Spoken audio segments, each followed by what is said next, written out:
Assalamualaikum warahmatullahi wabarakatuh. Aturan mitra-mitra sadayana penak deui sareng Kang Arid dina acara dongeng Sunda. Ieu dongeng Sunda teh dina judul Bagaspati. Ayeuna teh serial Patih Buncir Hideung sari ka-38 karangan Kang Arid Bentar. Mudah-mudahan mitra-mitra sadayana tiasa kahibur ku ieu acara dongeng. Kamari teh dina seri ka-38 yen Bagas atos tiasa ngelehkeun nyaeta Prabu Ruhung Bumi Raja Siluman Buta. Janten Prabu Ruhung Bumi tos taluk ku Bagas, malahan mah karajaanana tos aut-autan nyaeta rugrug ku ajian Pancabraja anu dikaluarkeun ku Bagaspati. Kumaha ieu lajenganana dongeng Sunda teh? Supados teu nyangkolong ting kana waktos sareng supados teu janten panasaran we. Sumangga urang kawitan bae. Der ah.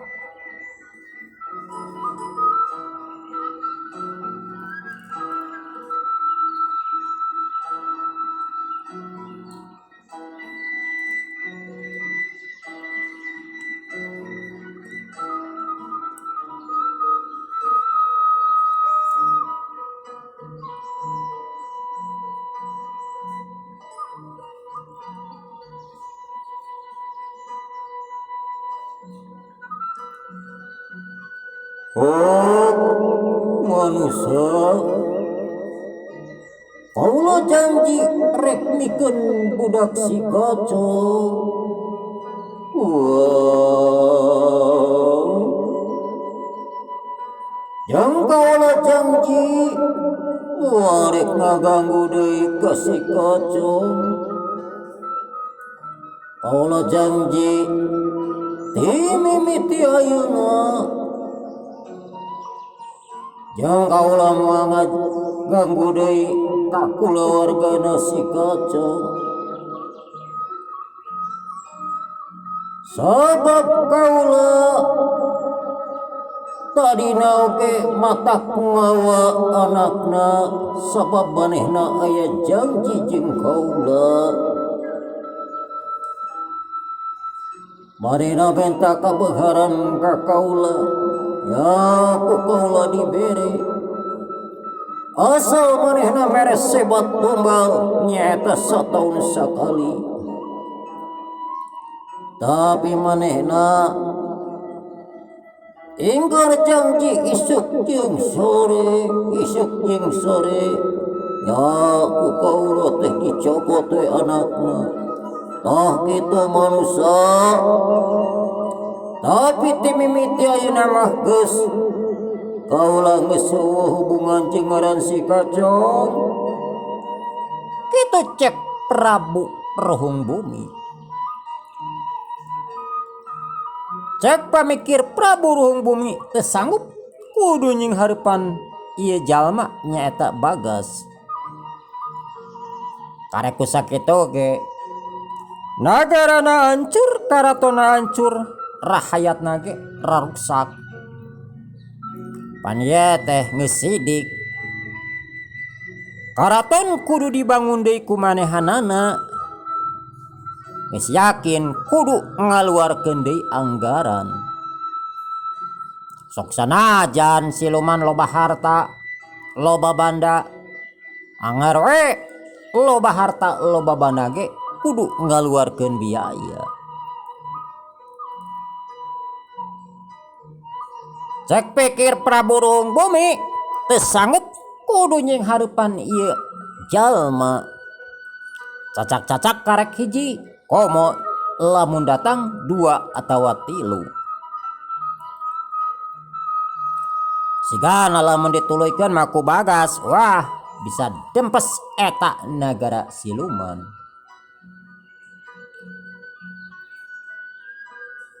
Prabu Ruhung Bumi gancang maretah ka hulu balang. sangkan gancang nyokot nyaeta Nyi Marni anu aya dina tahanan. Atuh hulu balang teu rese sedok. Hulu balang nyembah ka Prabu Ruhung Bumi anu saterusna eta hulu balang indit nyaeta kasel tahanan anu saterusna mawa Nyi Marni. Ayeuna mah dina mawana ge teu keras model mimiti. Pan mimiti beunang mah teu sirikna bari disiksa, disentak, disengor. Ayeuna mah meni rarempodan nempo Nyi Marni teh. Ingis bisi Bagas ngamuk deui. Teu sirikna dongko-dongko we ka Nyi Marni.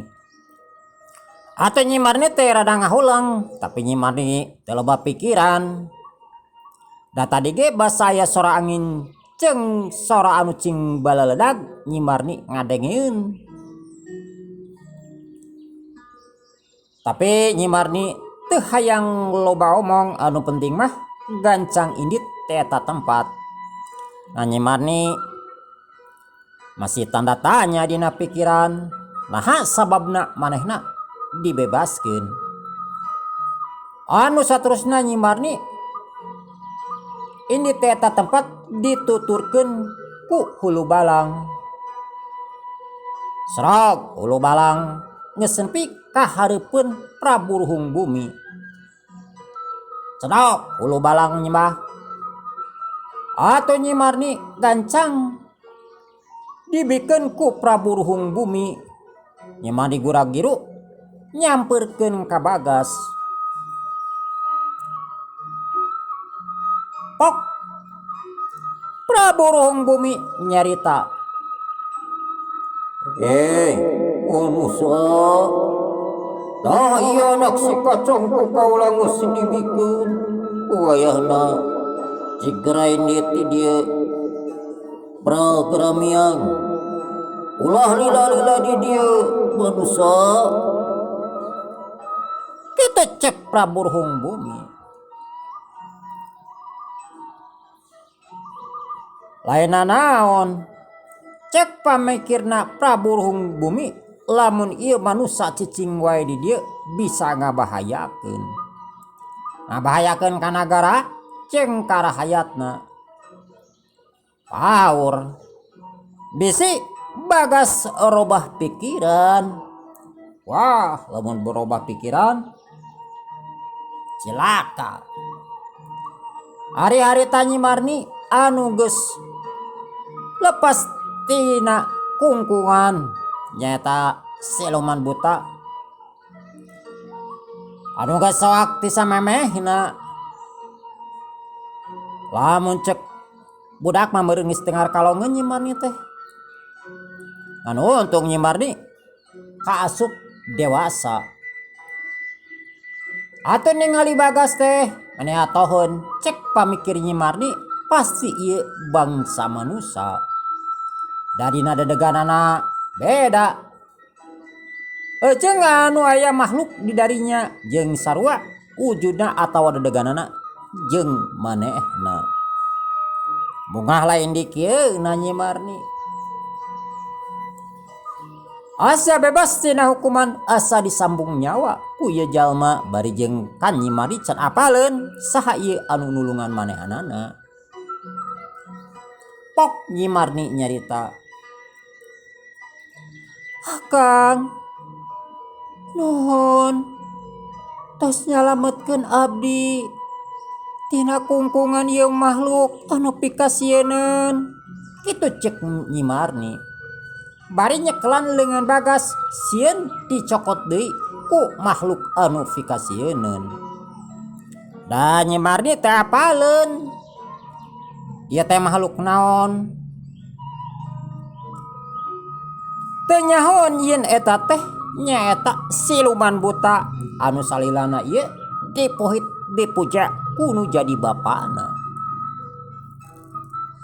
Estune Nyi Marni teh apaleun yen manehna diwadalkeun kunu jadi bapa.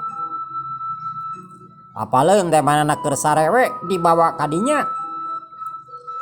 Inget-inget manehna geus aya hareupeun raja harita teh. Aku soak-soakna pan nepikeun ka teu inget di bumi alam. Nepikeun ka mana dijebloskeun, disengot disiksa ku eta makhluk anu fikasieun. Nepikeun ka ayeuna disalametkeun atawa ditulungan ku Bagas. Oh, sami-sami Nyai. Hayu ayeuna mah urang mulang ti ieu tempat. Tong lila di dieu kitu cek Bagas. Bari nungtun leungeun Nyi Marni. Anu saterusna Nyi Marni anu saterusna Bagas jeung Nyi Marni ini teh eta tempat nyaeta ti nagara Siluman Buta. Geus teu noleh ka Prabu Ruhung Bumi lempeng we rurusuhan.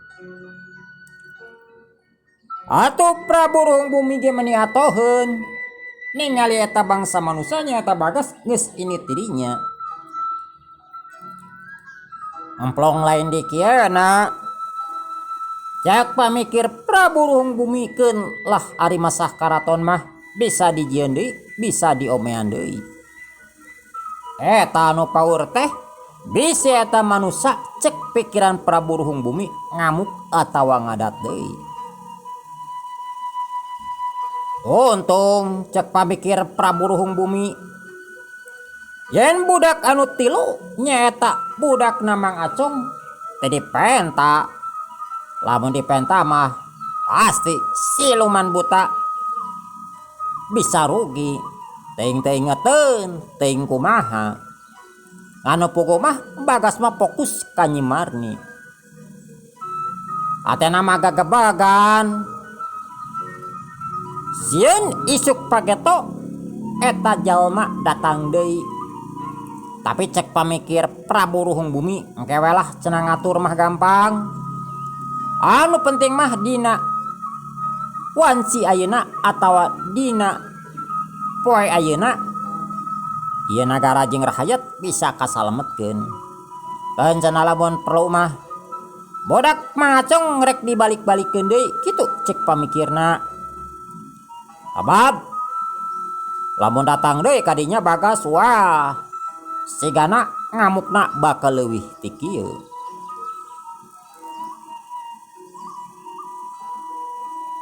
Deuleuh lah Bagas jeung Nyi Marni geus nepi deui ka tapel wates. Nyaeta tapel wates nagara Siluman Buta. Rag Bagas eureun. Pok Nyi Marni nyarita, "Nah Kang, liren di dieu. Nah itu moal ngudag deui makhluk nu pikasieun." "Oh, moal Nyai kek sekedap." Kitu cek Bagas. Anu saterusna Bagas ngaluarkeun kareta kencana anu aya dina saku bajuna. Anu saterusna eta kareta kencana diteundeun dina taneuh. Pas eta kareta kencana diteundeun dina taneuh, ngadak-ngadak eta kareta kencana teh jadi badag deui. Kumaha we anu saperti mimiti basa Bagas ek indit ka nagara Siluman Buta. Udana ngajarehem siga anu ngomong ka Bagas nya sok gas cenah gancang keur naek. Lamun ngartieun mah Bagas tapi wallahi teuing ngomong naon eta kuda. Da ka ngadit ge nu ngadongengna teh apaleun. Da dina catatan ieu teu aya ieu ngajarehem teh nyarita naon. Da sanajan naroskeun ka sage cantang tu bakal arapaleun ari kuda ngajarehem teh naon. Pan sebagian mah ngajarehem teh beger atau kumaha padahal teu apaleun. Sok sanaos naroskeun ka panana diana ge ka Pade Goler, ka Pasukron Cilacap, ka Nuruh moal aya nu apaleun. Nah kadang-kadang ari urang mah bangsa manusia sok bingungna teh kieu. Itu cenah naon hayam. Lamun eta ngaran hayam, lamun digeroan pasti ngaliuk kan ieu mah tong we sugan hayam nyamperkeun. Tapi lamun digeroan mah kurang kur titit eta teh hayam teh nyamperkeun. Meureun ngaranna teh lain hayam tapi kur titit. Tapi anger we disebut teh hayam. Da mode urang ge nami upami digeroan nami pasti ngaliuk. Tapi ari sanes namina mah da moal ngaliuk urang teh hare-hare we. Mode domba, panismat domba. Padahal nya panginten ieu mah namina mah berele, da sok ngaberele. Tapi kan lah eta mah tong diemutan nya. Ayeuna mah urang emutan ekonomi we anu sakieu paciweuhna. Atuh Nyi Marni meni bengong. Heran kaci da eta cenatina cocokan kok bisa jadi segede gini itu cek bahasa ayeuna mah. Tapi Nyi Marni teu loba nyarita. Teu gojrut teu geruh. Anu penting mah gancang nepi ka imahna hayang gancang indit teh eta tempat. Sok Nyai naik kana kareta. Kitu cek Bagas nitah ka Nyi Marni naik kana kareta. Atuh Nyi Marni gancang naik kana kareta sok sanajan dina pikiranana loba pertanyaan. Ancek pikiran Nyi Marni keun we cenah rek ditanyakeun ka ieu jajaka ganteng, ka jajaka Kasep. Dari Kasepna mah saretos Pak Asep Rohmati teh pada larang Kasepna mah. Bagas teh duka sapertos paparit gitu, lai ganteng Kasep nama gitu. Sanggeusna Nyi Marni naik, Bagas ge gancang naik. Anu saterusna Bagas kenyet eta les kuda. Bari Bagas nyarita, kareta kencana anterkeun ka kaula ka alam manusia nyaeta ka imana Mang Acong. Kitu cek Bagas. Beres nyarita kitu, kareta kencana anu saterusna ngabiur indit ti nagara siluman. Nyaeta nuju ka imahna Mang Acong. Dituturkeun ku sora angin ngagelebuk marangan eta kareta kencana anu meulah beuting ngabiur di awang-awang. Bubuhan kareta siluman anu tanpa bensin, tanpa kacape, tanpa diparaban. Mun urang boga kareta kitu hebatnya. Tapi da sesuai perjanjian. Yen kareta kencana ieu moal bisa dipake ka alam manusia. Mau areka Monas mah, areka Ciwidey mah, areka Cilacap mah, areka Padalarang mah, mereka Karawang mah bisa. Anu akhirna les eta sora angin teh ngiles barengan jeung leungitna kareta kencana anu nuju ka alam manusia. Cag mitra-mitra, Nyi Marni Bagas urang teu neun heula di handeuleum sieum. Urang tunda heula di Hanjuang siang, paragi nyokot tinggalkeun mangsa datang urang samper deui. Ayeuna urang nyaritakeun nyaeta Patih Buncir Hideung. Arita Patih Buncir Hideung anu kakalayangan katiup ku angin teh. Awakna kokoleaban kakalayangan kumaha we kalakaya anu kabawa ku angin.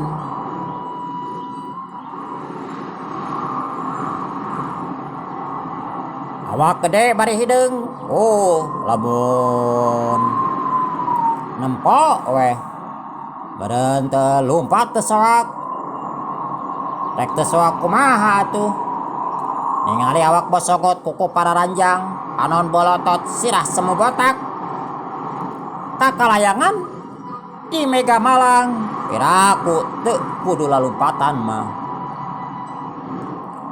Anu saterusna awak patih boncir hideung ragrag nyata ragrag di hiji pasir anu aya di daerah Kampung Cinyumput nyaeta di lemburna si Murtad.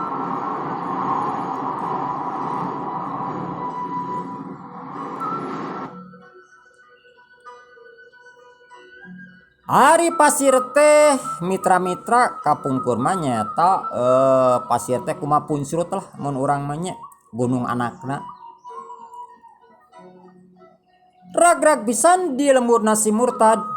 Awak pate boncir hideung ninggang kana taneuh bari dina pasir teh loba batu. Pan dengan ari di gunung sok aya batu.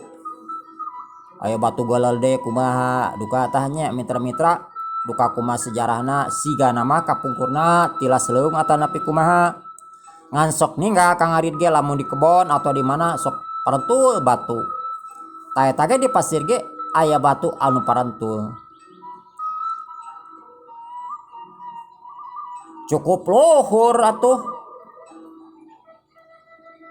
luhur pisan nyaeta pati buncir ti bebeutna atuh pas katinggang ku awak pati buncir hideung taneuh jeung batu meuni amburasut kumaha we siga anu digranat batu anu galade mah cinggulutuk kahandap sorana meuni ender ari batu karikil nu laleutik mah mararet seleng jauh naker atuh anu aya di Kampung Cinyumput meuni ngararenjag da harita teh kana jam 7 peuting jadi warga teh can sarare ceuk kolot mah karek wanci sareupna budak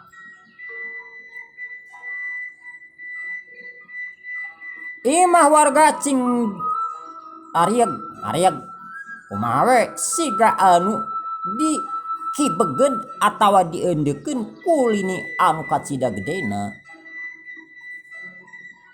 atuh warga teh meuni rebut jeung kabeh warga gancang kalaluar da bisi imahna rugrug kan ari baheula mah jarang mitra-mitra bumi gedong model ayeuna jadi kapungkur mah bumi panggung jantan upami ngarieg teh teu sapertos bumi gedong ayeuna nya anu sifatna permanen pan lamun langsung ngaragawak langsung ngageblak ari bumi panggung mah da dina tatapakan janten lamun inggeung teh masih keneh aya aman gitu benten sareng kapungkur sareng ayeuna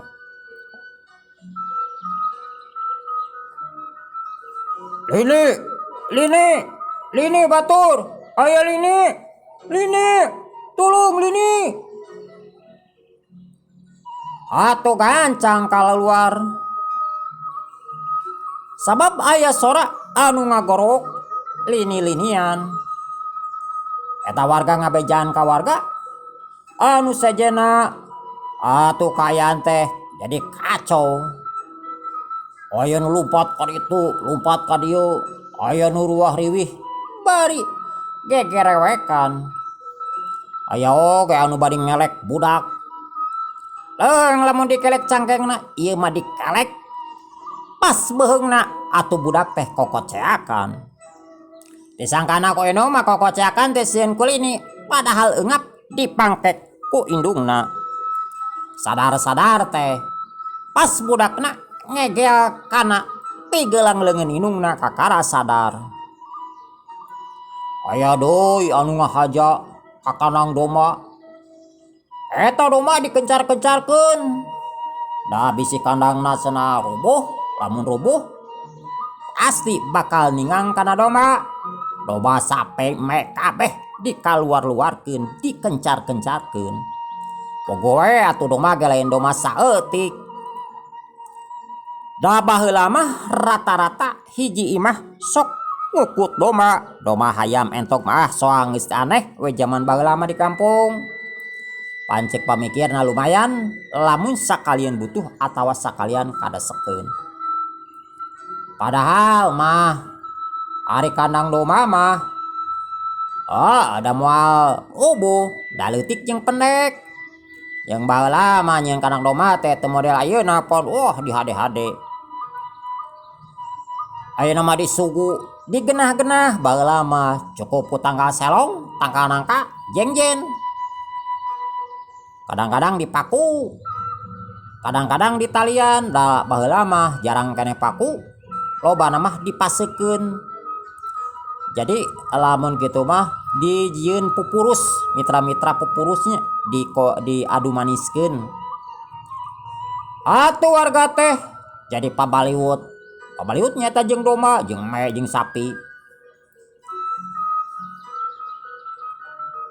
Mang Kardi anu harita keur ngencar-ngencarkeun domba teh jeung anu sajana sarua ngencar-ngencarkeun domba. Nyatu tadi teh pabaliut we, aya nu katengar bujurna, aya anu itu, aya anu ieu. Ari nu teu apaleun mah nya gorowok. Olah, loba eta batur. Encar, itu tutut, itu. Aduh, sapi.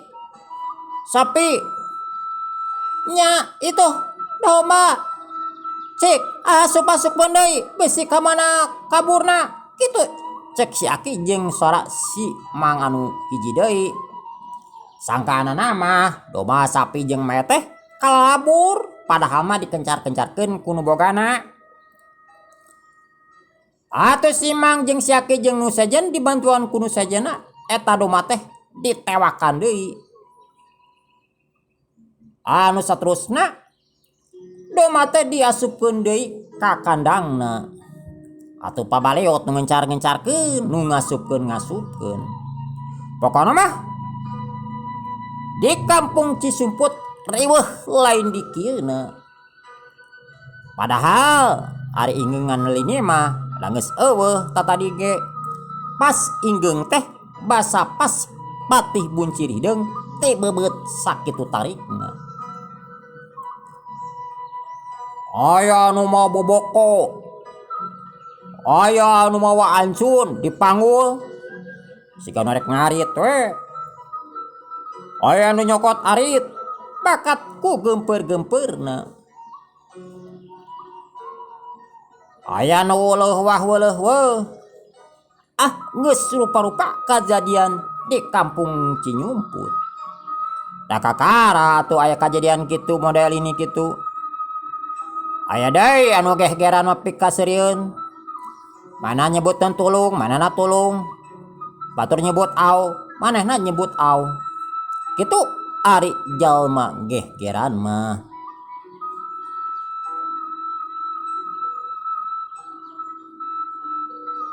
Harita Pak RT anu geus aya di dinya ngan gorowok.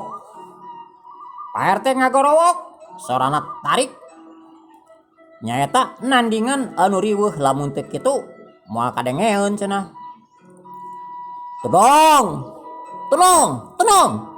Tenang, kasalorea. Yen lini geus tuluy, ini tadi. Kitu cek Pak RT. Pak RT kali ini teh geus nganggap kana angkot.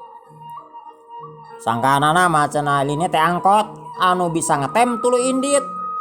Tapi cek pamikir Pak RT lamun teu dikitukeun pasti warga moal tenang.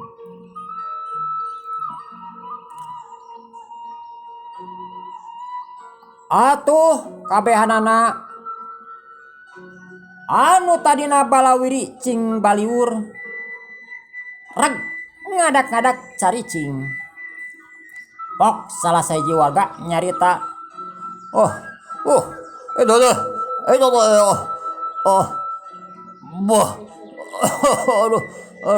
bener, Pak lini deh Gus, tuluy. Kita cek salah sahiji warga. Nya, Pak RT, eta teh bener, lini teh geus init. Lain lain naon power power kadi deui kitu cek si Aki jeung si Emang. Yaki cek keneh tuluy malahan mah panggih jeung kuring oge. Tadi di jalan bahasa kuring rek ka dieu. Tah ayeuna mah sok sing tenang. Sing tenang. Ulah kabawa ku sakaba-kaba. Cilaka mah padiri sorangan nu bakal rugi. Kitu cek Pak RT. Warga ge teu sadareun yen Pak RT nyebutkeun lini geus tuluy teh ada malum teu keur kaur meureunan. Padahal mah lamun ku tenang mah ai lini bisa katempo kitu. Sukuna kumaha, dedeganana kumaha. Atuh warga teh mimiti tenang deui, malahan mah warga nungtutan ka ari mah deui. Abab cek pamikirna memang cenah da ayeuna mah lini geus eueuh, malahan cek Pak RT ge geus tuluy indit deui. Kabenana rasup deui bantal anu geus dibawa di jingjing. Dibawa di ka imah budak dibarwa deui ngan teu tuluy sarare. Saricing we di tengah imah bari ngahegak pakat ku capek. Loba warga anu nginum ngalak-lak da capek lai dikieuna. Harita anu ngariung teh tinggal opatan da nu sajian mah geus ngararampi ka imah. Nyaeta Pak RT, Mang Kardi, Aki Juned jeung Mang Aso. Pok Aki Juned nyarita. Lain. Tadi teh Pak RT menideng deuleun Aki mah. Jeung sorana teh meuni asa kadengek keneh kana ceuli. Eta aya sora anu ngageblug. Jeung imah teh meuni cing rarieg. Nah eta teh lini atawa naon? Piraku lini ngageblug. Ari lain lini. Nah imah ngarieg. Kitu cek Aki Juned. Aki Juned mah esuning teu ngartieun. Nah eta teh lini atawa naon? Tah cek pamikir Aki Juned hirup di alam dunya teh geus lila, geus kana 80 tahunan. Tapi karek apal ari aya lini bari ngarieg gitu mah. Nyaeta ngarieg bari ngageblug kumaha we sora nangka anu ti beubeut. Piraku cenah lini labuh mah atawa lini geubis. Ya ayeuna mah ki pun eta mah ulah dipikiran. Ayeuna mah urang kudu iatna we tur waspada. Bisi eta kajadian teh kajadian deui. Jeung umat kuring ngahimbau ka sararea. Jadi dina peuting ayeuna mah ulah sararea we lah. Atuh warga ulah sarare teuing. Jeung wayahna we ayeuna urang opatan urang tuluykeun ngaronda. Ya lainna naon? Bisi aya itu ieu. Lamun aya itu ieu teh kan ku urang bisa kabantuan, bisa kanyahoan. Coba lamun urang pareureum sarare, mun aya kajadian teh meureunan urang mah apal. Kitu ceuk Pak RT. Ah, mangga Pak RT, mangga. Abdi mah ngiringan we lah. Anu penting mah urang aman ieu kampung. Kitu cek Mang Kurdi jeung Mang Aso. Ya, ayeuna mah hayu we urang ka pos ronda. Jadi itu mah bari urang atuh meulem-meulem sampel. Keun we. Anu penting mah bisa kajaga nepikeun ka isuk-isuk. Atuh anu saterusna opatanana ngajugjug ka pos ronda nyaeta arek nuluykeun ngajaga